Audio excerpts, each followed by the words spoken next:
A lot of registrars often ask me what kind of equipment I should buy if I'm going to kit out my first doctor's bag.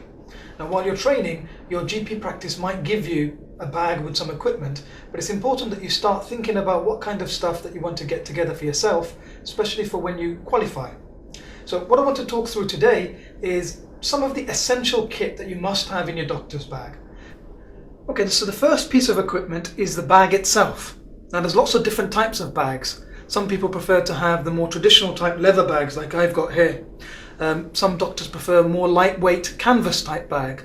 And I've seen some young registrars that like to have those toolkit type bags that you can buy from a DIY store. The most important thing is that you find a bag that you're comfortable with, that is durable, that is large enough for you to be able to take all of the equipment that you need and to organize it so that it's not a mess and you can find what you need when you need it in a hurry.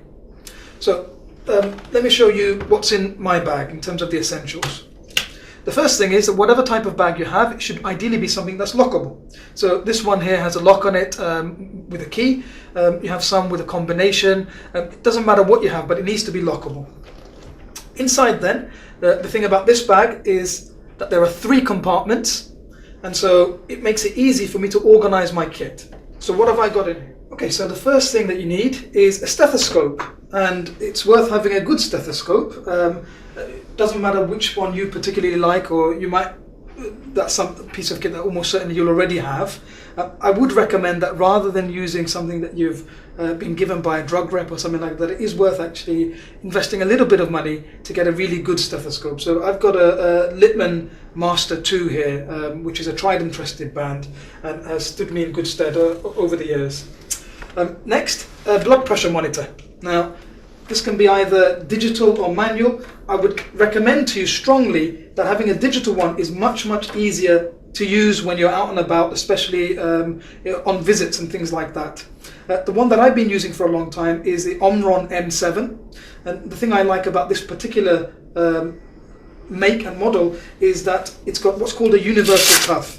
So this one cuff is big enough for someone that's obese or someone that's very slender. Okay, it goes all the way from 22 to 42 centimeters, which is great because I don't like to have to carry 2 cuffs around. It's also very simple because you can only just turn it on and off, and you can just start it, and that's it. And it takes standard batteries.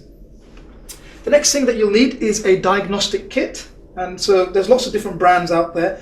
I use a Keeler, and this was actually a gift given to me by my trainer, which I've been very grateful for and have used over the years. The great thing about this is that it's very compact, but it's hard wearing. I've been using this for many years. A really great thing about this one is that it uses standard AA batteries. So if I just open this up and show you, just normal batteries, and so it's very easy to get replacements if you need to, if it does run out of charge. Although I have to say that these same batteries have been in here and running for more than 2 years now. Next, you'll need a thermometer. Again, there's lots of different brands.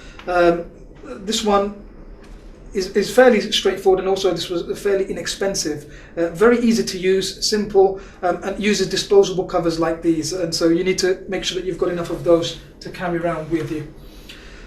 You'll need to have some Throwaway tongue depressors, and so you can buy these very simply, just wooden tongue depressors.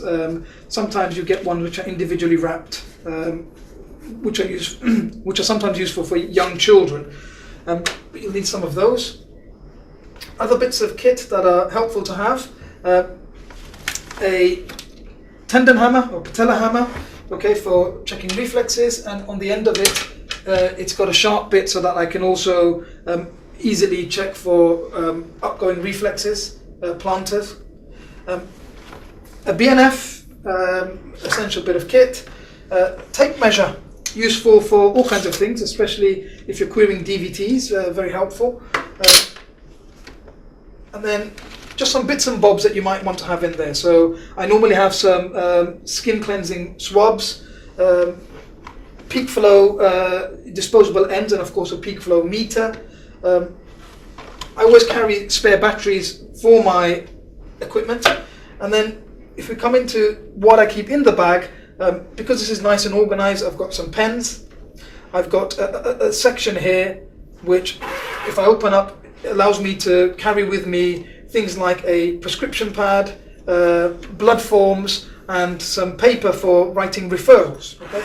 So those are some of the essential bits of kit that you need to have with you in your doctor's bag.